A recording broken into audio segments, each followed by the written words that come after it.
Hello YouTube, this is Denox Anime Review 7 here once again. MAGI The Labyrinth of Magic, Episode 5.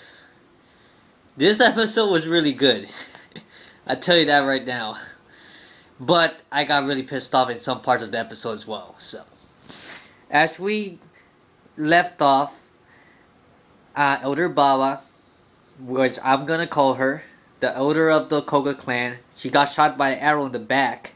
And already we see the entire Koga clan running for her, and they were all worried about her and stuff. And then Aladdin came, and you know, he was wondering where he could find help and all that stuff. And then he took her on the genie and the carpet and all that stuff to get her back to the village, so she could rest there for a little while. So it's really crazy. We don't know, but I think, yeah, it wasn't for sure, but I believe it was one of Ryosai's men. Ryosai. Oh my god, thank god he was defeated. Oh my god, this Ryosai is worse than Jamil. Yeah, he's kind of worse than Jamil. Anyways, before we get to that part, yeah, we find out afterwards that, you know, they wanted, I even thought Elder Baba told her not to declare war, but they got so mad they gathered up together the next morning, and this guy, what's this guy's name? The guy with the long red hair, you know, one of the leaders of the Koga clan, Doge, right? Yeah, he has a weird name, but I was just calling Doge. Yeah, that guy.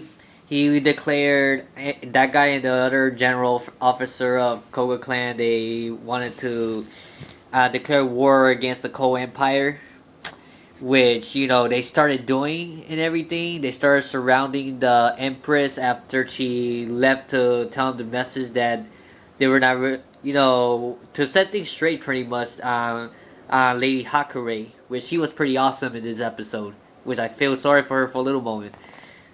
But I'm getting too ahead of myself.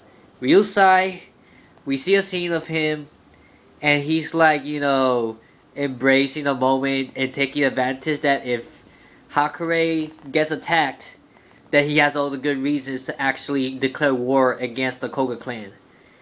Which, I don't know, I think that they fought against each other. Not the Koga clan, but the Ko Empire, they fought against each other. But that's right after, like, Hakurei, you know, she was trying to, you know, just wanted to talk with the Koga clan, but one of the person actually attacked her, and she didn't dodge it. She actually took the slice, and she was sliced right here. She got some whipped clothes on this side, on her leg.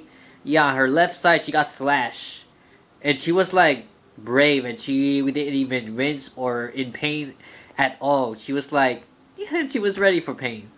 But, you know, and then after, you know, she tried to convince them, it didn't work. Then guess who came? Elder Baba. And she was still bleeding from the back with the arrow, but she, you know, he was with Aladdin. She was with Aladdin and stuff. And she was telling them, do not declare war. And it seems that she permitted Hakurei, you know, to sign a treaty with the Koga clan so they could be, she could be their protective or something like that. Yeah, not knowing what Ryosai's intentions were. Now we get back later on, we see something really interesting, but Elder Baba, she's already dead by the time they took her back into camp. But we found out that Aladdin has the powers to actually, like, see the souls that just came out of a person's body when they die. And then Elder Baba told him that, you know, you're the MAGI that basically gathers other souls of feelings from other people around you, and they combine together on their souls, and that is called Ryosai. I don't know how to pronounce it, but it starts with the R, that's for sure. Then, you know, it seems that with that power, you know, all the feelings of their souls and everything channels into Aladdin's powers, and that's one of the amazing powers of the MAGI. Yeah. And then she flew up to heavens, and she passed away. Though everyone in the Koga clan were really crying, and they were really sad and everything.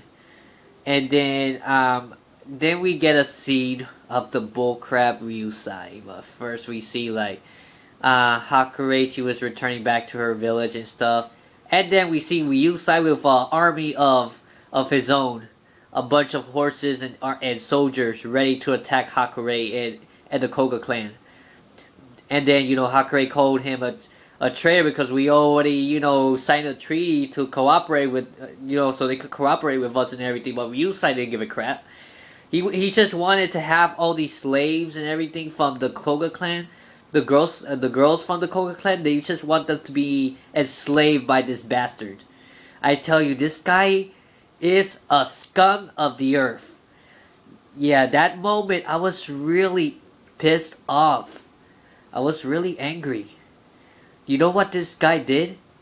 Yeah, but there was also that awesome scene that Hakurei, she was using her fan to swipe all the arrows away and everything, and it made the army tremble and everything. She transformed into something really cool, like some sort of guardian angel. I almost was gonna tell her Titania as well, just like Urza, just like Asuna, but no. But still, it's pretty cool, her transformation, like, type of form that she could create a big tornado and she could blow her enemies away. But sooner after that, she ran out of power, her power, she got weak. She thought that she defeated all the Ko-Empire's army and Ryosai. But Ryosai got up and said, hey, you think you have defeated me? Reinforcements right behind him. A bunch of them. She was all weak. And guess what they did to her next? Her partner, the blue hair guy, which I forgot this guy's name. Sorry about that. I forgot that guy's name. But he has long blue hair. And he's her bodyguard. Pretty much. He was already beating the living crap out of him without having that scene. Thank God, I don't want to see that scene. Anyways. And then the soldiers, they were grabbing Hakurei, and she was all bruised and in pain and in blood. She was bloodstained on her face, and Ryosai was all like insulting her, calling her names and everything. And she tried to defend herself, resisting against the soldier, trying to with her sword battle up against Ryosai, but she couldn't do it. She got grabbed again, and right before he was going to kill her, that's when the Magi came. Like, at that very moment, I was so scared and terrified, literally. And I say Aladdin has to come at that moment, and I was right. Aladdin then came, single-handedly defeated the entire army with his magic powers. God, that was awesome, man. And, Hakurei was saved, Ryosai was defeated, he was probably sent to jail or died, or I don't know, I don't give a crap about Ryosai. He's a scum. That's all I have to say about him. But anyways, at the mere moment, I thought that things was going to end bad for Hakurei, but thank God it didn't.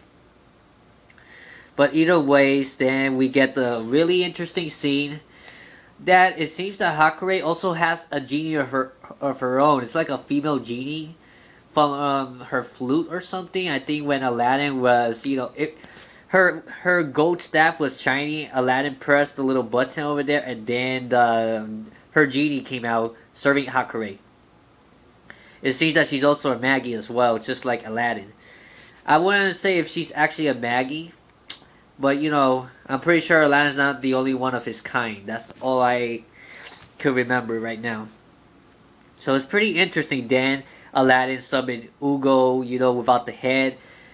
And, he blushed when, the girl genie of Hakurei, he poked his chest and stuff. And then they had like a flashback. We saw Ugo have a head.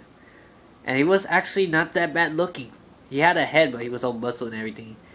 With that bob cut hairstyle or something. I don't know if it's with the bangs and stuff like that. But anyways, that was probably back when Aladdin was trapped in that dungeon. So we found out that Hakurei was also in that dungeon as well, in order to find that genie. So she's also conquered a dungeon just like Aladdin did. Very interesting. So then after that, we get back to the Koga village. Aladdin was about to leave. Doge and Toya and everyone else were saying goodbye to Aladdin because he was about to leave and everything. And then, he took the cargo to go back to where Alibaba is, to the hometown Alibaba. And yeah, that's pretty much where the episode ends. A lot of things has happened in this episode. It was epic. Hakurei for the win, and Aladdin for the win, and yeah, and Elder Baba even for the win. They're all really awesome this episode. Ryosai's a scum. Thank God he's defeated. I don't know if he's dead or in prison, but it doesn't matter to me because that guy has no soul. No sympathy for anybody.